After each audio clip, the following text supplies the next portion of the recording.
You gotta, I mean, we gotta reassure. Look, my message to everybody I talk to, we gotta. It's just, but you gotta. I mean, we gotta reassure. Look, my message to everybody I talk to, we gotta. It's just, but you gotta. I mean, we gotta reassure. Look, my message to everybody I talk to, we gotta. It's just, but you gotta. I mean, the only thing progressive about Joe Biden is his dementia. This is elder abuse. Joe Biden is toast. Shame on anyone who propped him up. Joe Biden may impart a Scranton aesthetic, but the truth is that he's been MBNA Joe for far longer. Acela Joe is a lot more like it, and that is exemplified in the explicit strategy that the Democratic Party has now embraced under his candidacy, that of hanging on to the communities that traditionally support them while getting disaffected rich suburbanites who care a lot about norms into their coalition. There's something a little too perfect about the candidate who is in reality a candidate of Wall Street and Hollywood elites and suburban voters telling a virtual group of rich donors that his base are high school educated white working class. And as we covered on the show earlier this week, this literally could not be further from the truth. Nate Cohn outlines exactly how national and battleground polls are particularly looking in absolute dead heat between Trump and Biden right now. In the battleground states in particular, Cohn writes, quote, "The president begins a campaign with strong support from the white working class who powered his upset win 4 years ago. He leads amongst white voters without a college degree at 61% to 32%. As we've been saying all along, Trump is going to kick Biden's ass in Michigan, Wisconsin, and Pennsylvania. What I wish I could convey to the comfy suburban voters and the scared moms in the South who voted for Biden, the moms and grandmas who are afraid of Trump's racism, what I wish I could convey to you more than anything else, more than that Biden is a rapist, more than that he's senile, is that he can't possibly defeat Donald Trump. If everybody who's left to vote in their primaries understood that, what we'd see is a different kind of primary voting. Bernie is still on the ballot in all these states that haven't voted yet. If we could just get this truth out around the media blockade, Biden can't possibly win against Donald Trump. He adds, quote, "The results suggest that Mr. Biden, despite his reputed appeal to blue-collar workers, has made little to no progress in winning back the white voters without a college degree who supported Barack Obama in 2012 and swung to Mr. Trump in 2016. That paragraph alone completely disproves Biden's contention that both his base is high school educated white working class voters and that there are a significant number of voters in that category who are in any way fed up with Trump vis-a-vis himself.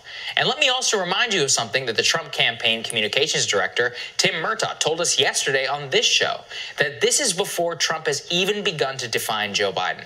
Previously on the show, we brought you the first general election ad of the cycle from the Trump campaign. It was highlighting Biden's record on China. Well, now, America First Action, it's the major super PAC that's backing the Trump campaign, announced yesterday it would be running $10 million worth of ads against Biden in battleground states. Here is the ad running in Wisconsin markets where polls remain tight with $2.7 million behind it. Let's take a listen. For 47 years, the D.C. elite has made one country great. Joe Biden has led the charge. I believed in 1979 and said so, and I believe now that a rising China is a positive development. China stole American manufacturing and hoarded our emergency stockpile. We're not trying to slow down Chinese growth. Now more than ever, America must stop China. And to stop China, you have to stop Joe Biden. America First Action is responsible for the content of this advertising. Although it's all lip service on Donald Trump's part, Bernie and Trump actually agree quite a bit on what to do in China. The white high school educated voters in the Rust Belt know better than to vote for Joe Biden.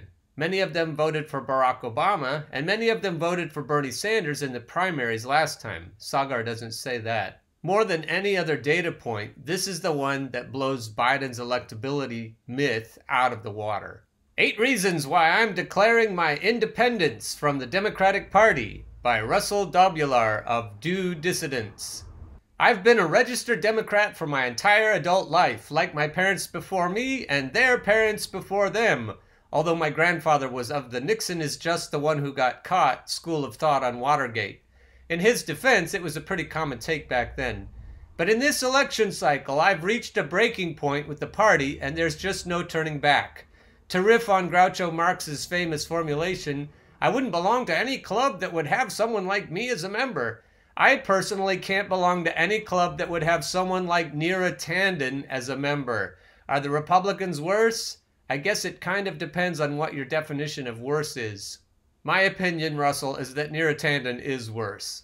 I've always had a hard time with hypocrisy and elitism. And if those are the kinds of things that really put a bug up your ass, being a Democrat is going to feel kind of like taking a bath in ground glass.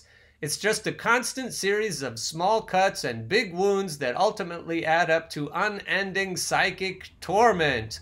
What follows are a few specific examples of the kinds of things that have made me decide to join the plurality of voters who identify themselves as independents. Number 1. What do you mean we're responsible for mass incarceration? We have black friends. There was a time when Democrats were true allies to communities of color. That was a long time ago. Like LBJ kinda long time ago. From the day that Bill Clinton chose to announce his candidacy at the Stone Mountain Correctional Facility, I've been there, the actual birthplace of the KKK, with a group of black prisoners posed behind him.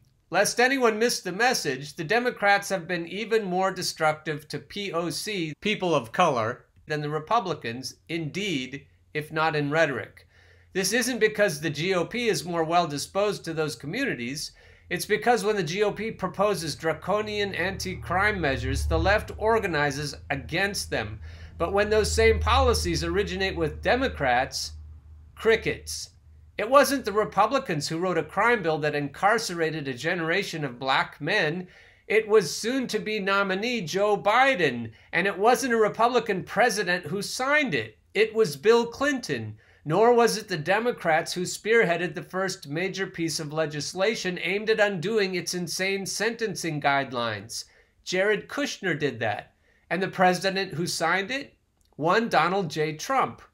On race, the Democrats are kind of like the secretly gay preacher who runs a conversion therapy center. All that rainbow rhetoric is the perfect cover for a party that never hesitates to throw black and brown people under the bus anytime they think it can win them a few more white votes in the suburbs. See that guy on the left? Cooter from Dukes of Hazzard, 'cause the phalanx of black prisoners was just too subtle. Number 2. We hate you and everyone you've ever cared about. Now vote blue. From Hillary's deplorables comments to Taylor Swift's portrayal of rural voters as half-human, toothless mutants in this video, set in some kind of non-binary trailer park no less, to this disgusting monologue from Bill Maher about how what red staters really want deep down is to be just like their more refined coastal countrymen, the way Democrats think about pretty much everyone who isn't a white-collar professional is just gross. The genesis of this contempt is a battle that most modern Democrats don't even know occurred.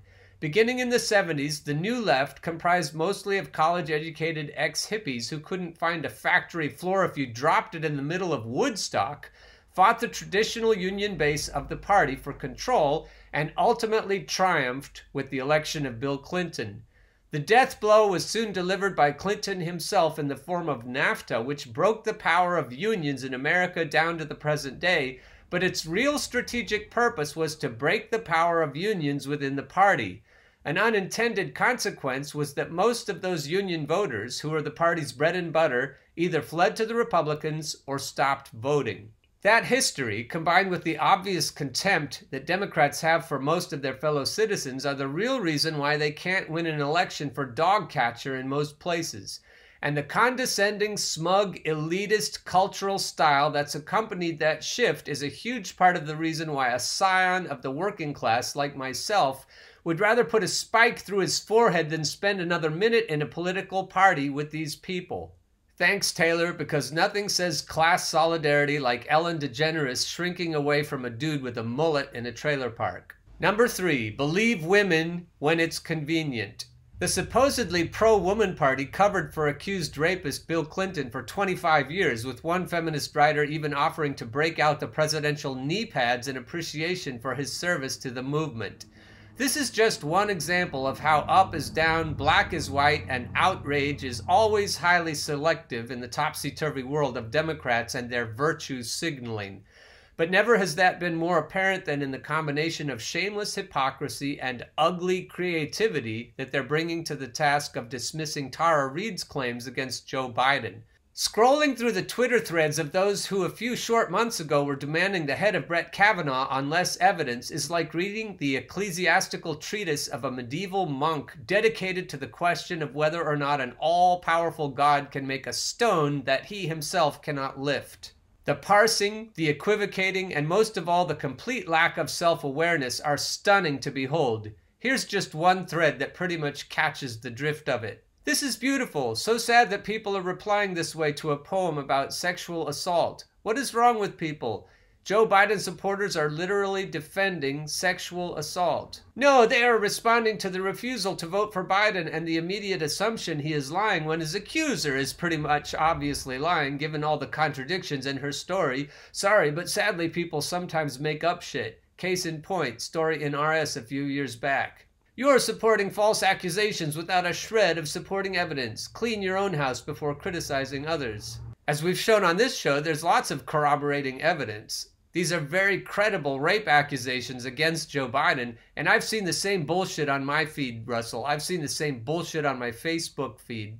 I keep saying good people in good faith can't vote for rapists. And then you get all this equivocating from the exact comfy Dems that you're talking about. That these same people have spent years rightly convincing society that attacking women when they come forward with these stories is the absolute wrong thing to do seems not to trouble them in the slightest as they blithely accuse Reade of being a liar, a flake, and of course an agent of Moscow, which brings us to number 4. So how long have you been working with Putin? One of the most bizarre spectacles of the past several years, and there's some stiff competition for that title, has been the complete embrace by the so-called left of a neo-McCarthyism every bit as all-encompassing as anything you might have experienced at the height of the Cold War. The real irony here is the fact that the figure of the Russia-phobic right-wing fanatic has been an object of both satire and fear for the left since the 50s. You would think if any people would understand the dangers of labeling everyone with whom they disagree as agents of Moscow, it would be the people who crowded into theaters to take in Good Night and Good Luck during the Bush years. But that hasn't prevented them from going full-on Dr. Strangelove, stopping just short of ranting about fluoride in the water. To add to the general strangeness of the thing, the intelligence agencies have been long regarded with a deep and wholly justified suspicion on the left, have now been embraced as protectors and defenders of the nation's freedom. Criminal miscreants like John Brennan, best known for lying to Congress about the NSA's bulk data collection program, and for also having overseen the CIA's hacking into Senate computers in order to cover up their torture programs, are being held up as heroic patriots. By the left! I mean, you just can't make this shit up. Number 5. I heard it on the TV, so it must be true. There's one institution in society that ranks even lower in public opinion polls than Congress, and only one: the media. It didn't used to be that way. In 1976, 72% of people expressed trust in the media. By 2019, that number had fallen to 41%. For Republicans, it's 15%. For independents, it's 36%. But there's one group that's been completely unmoved by the shift in the corporate media's business model over the past several decades, from the neutral reporting of facts to the providing of partisan fan service for their particular demographic niche. That group would be the Democrats, who continue to give the media a 69% approval rating. It doesn't seem to matter how many times the perfect storm of elite reporters practicing access journalism, corporate owners deeply invested in the status quo, and the overriding concern with ad revenue leads to news coverage that ends up being disastrously wrong. Weapons of mass destruction, Trump's electability, the Mueller report. Democrats remain the most blindly loyal of corporate news consumers. And this is really the linchpin of everything else we're discussing here. None of the other demonstrably false beliefs that Democrats hold near and dear to their hearts would survive one day of honest reporting. But that reporting never comes, and so they go on year after year adopting whatever opinions are presented to them as the right ones to have. As we saw in these primaries, this reality makes it quite impossible to develop any kind of meaningful left agenda within the party. No matter what you try to build with the Democrats, the media will always have a veto. You're getting sleepy, sleepy. That's Rachel Maddow saying that if you can't see her. Number 6, it's not personal, it's strictly business. Wow, just wow. What did we just witness? I mean, we always knew the party leadership cared more about beating Bernie Sanders than they ever cared about defeating Donald Trump, but at least Debbie Wasserman schmuck had the courtesy to feign neutrality. But faced with the real prospect of a Sanders nomination, Barack Obama and the rest of the party hacks decided that the time for playing coy had passed. This wasn't just a threat to the nation a la Donald Trump. This was something far, far worse, a threat to their sinecures.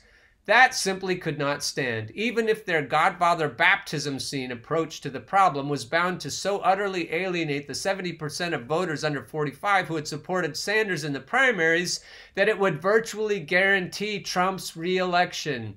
Fuck it, gotta keep those checks rolling in, and the people who write them don't dig universal health care. I want them dead. I want their families dead. I want their houses burned to the ground. What? What the... Republicans? Fuck the Republicans. Them we can work with. It's those Sanders screwballs we need to take out. Number 7. It's not dementia. It's just a stutter with racist leanings. And this is where all these other threads come together in one big Orwellian mindfuck. It's one thing for party elites to throw all pretense to the wind and straight out order their voters to line up behind someone who's about 2 years away from an all applesauce diet. It's quite another for those voters to acquiesce. And it's another still for those same voters to find their way clear to doing so by internalizing whatever narratives the party offers them, however absurd, that will allow them to reconcile their support for Joe Biden with the reality of Joe Biden. That dementia that everyone from Cory Booker to Andrea Mitchell was discussing openly as of 5 minutes ago, it's just a stutter, and anyone who tells you otherwise is an ableist monster. Campaign trail chestnuts like, poor kids are just as smart as white kids, and suggesting that black parents want help but simply don't know what to do? All gaffes. Kind of lovable, really, old Joe and his offhandedly racist verbal diarrhea. His record? Donald Trump. Lying constantly about that record. Donald Trump. Sexual assault? Lies. And also Donald Trump. I ask you, has there ever been a more mindless group of voters in the history of this or any other republic, going all the way back to ancient Greece? I know, the Fox folks. But you know what?